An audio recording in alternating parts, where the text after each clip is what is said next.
is up, you guys? It's your buddy Kaiju, and welcome to another figure review. It has been a very long time since I've uploaded. Reason being is just I've been super busy. But you know, hopefully now things are settling down to where I can start doing reviews again. And I can start getting these things out to you guys. You know, everyone who watches. So without any further ado, let's come back with a big bang, just like we did last time. Hopefully there won't be any more next times of these long pauses of videos. But let's get into it. It is the MonsterArts Godzilla 1995 Burning Godzilla. I absolutely cannot believe I actually got my hands on this figure. Shout out to the guy who sold it to me. Not going to mention his name because I just don't want to put no one out like that. But if you're watching this video, you know who you are. You sent this to me. Big thank you to you. But let's get into it. Let's admire the box. We got a nice photo of Burning Godzilla. It's just a menacing look, just a look of death. And we can see that he's going to come with 2 tanks, and it's written in Japanese. I can't read that. And if you want to read that right there, pause it now if you can. I'll bring it a little closer in case you want to read it. Pause it now. Godzilla down there on the bottom, choking hazard. And we got a nice silhouette of Godzilla on the side, his name. Nice silhouette right there. Got MonsterArts right there. And now we got some awesome photos of the figure.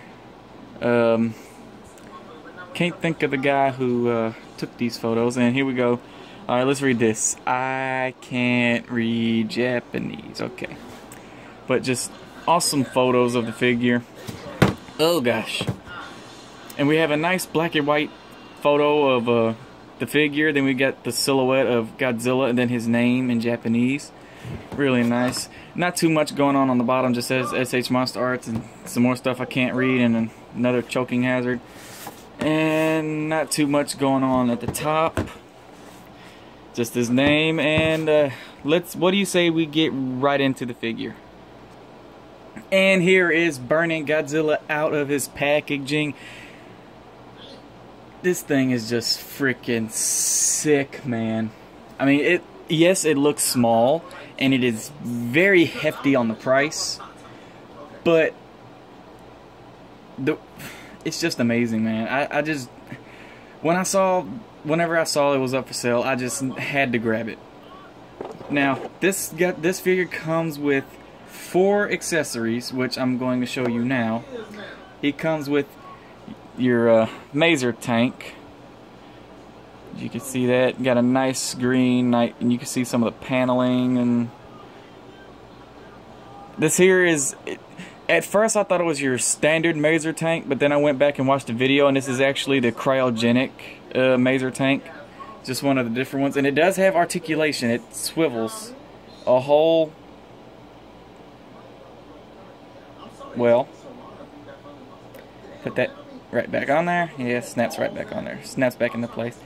But it swivels it swivels a whole 360. And do be careful because these things are actually really small, and it might be a little bit hard to pick up on the video, but these things are freaking tiny and are begging to be lost.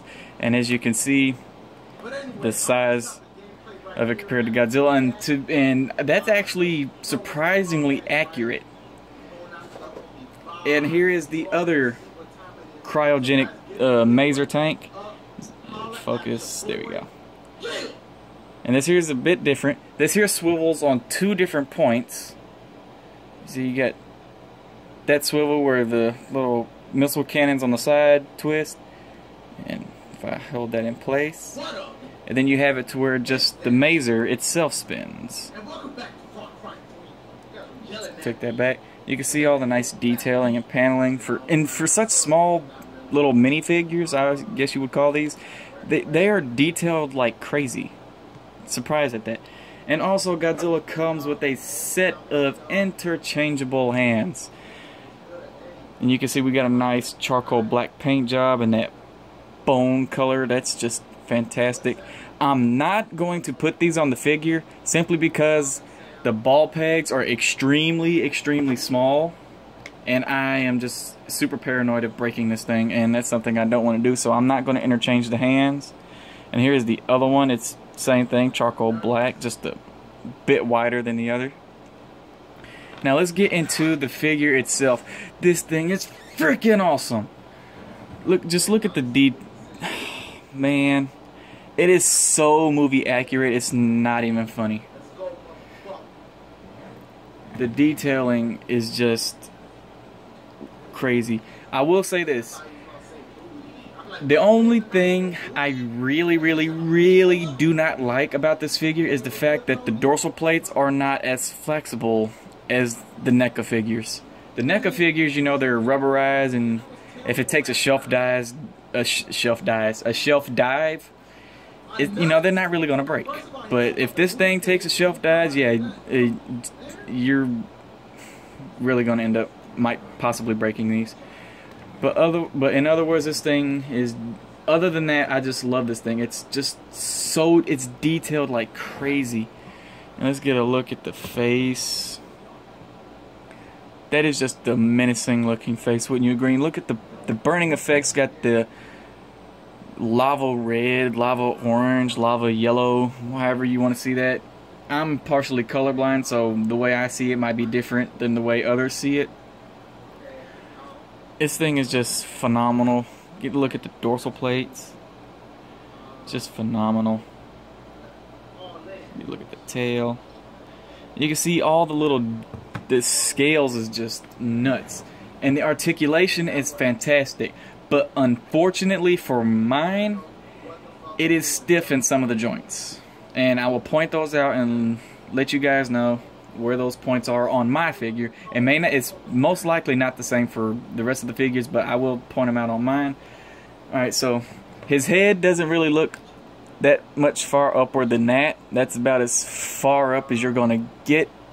He can look pretty far down. And bring that back up. And you can look left that far, right that far, and get some nice pivot. It's this one neck joint that does a lot of pivoting. Yeah, this top joint up here doesn't really pivot all that much. The jaw is articulated. I mean, what Godzilla figure doesn't have an articulated jaw? That would kind of suck. Now, the diaphragm joint for mine is very stiff, so you can get slight crunching that far, slight crunching back, and a little bit of side-to-side movement. Now, I'm not going to force it because whenever I did, it popped off on me and it freaked me out. I thought I broke it. So that is as much as I'm going to move the torso. He does have shoulder joints that move in that much, as you can see. They rotate forward, rotate back, as you can see. It's a little stiff. That's about as much as I'm going to move that. Has a bicep swivel, has a elbow swivel, I can hear clicking whenever I move the elbow. I don't know if it's plastic rubbing against plastic or if it's a ratchet joint. I'm assuming it's plastic because it doesn't necessarily have that feel of a ratchet joint. But nice articulated elbow, and as I said before, the hands are on ball pegs so he can move and tilt and spin those freely. Now, his thigh joint, the thigh joints for this one here, it is so stiff, it's almost unreal. I had to fight and battle this thing to get it in this pose, and his leg is still off a little bit, but that's as best as I'm going to get it. I'm happy with it, not going to worry with it. But this leg here is perfectly fine. You can kick out that much, can rotate back that much. Barely any bends at the knee, barely bends at the knee. And his feet tilt and move. As you can see, you can get some pivot in there. Overall, it is a freaking fantastic figure. Don't have any complaints except for the dorsal plates. Oh, I almost forgot.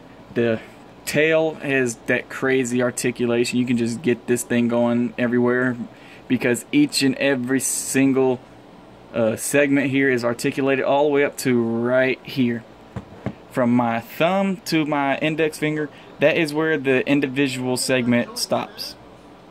So each and every single one of these from here to here is articulated individually, which gives you room for some crazy tail poses. Now, let's get into some comparisons. Here he is next to the NECA's Burning Godzilla, and as you can see, the detail difference, it's freaking nuts. Whenever I first got this, I'm like, oh my god, this is the most realistic figure that I've gotten yet about Godzilla. But then I got this thing, and this thing here just blows this one out of the water. Now, I still love this figure, and here's my thing with the dorsals. See how rubbery these are? But this right here, yeah, not gonna flex.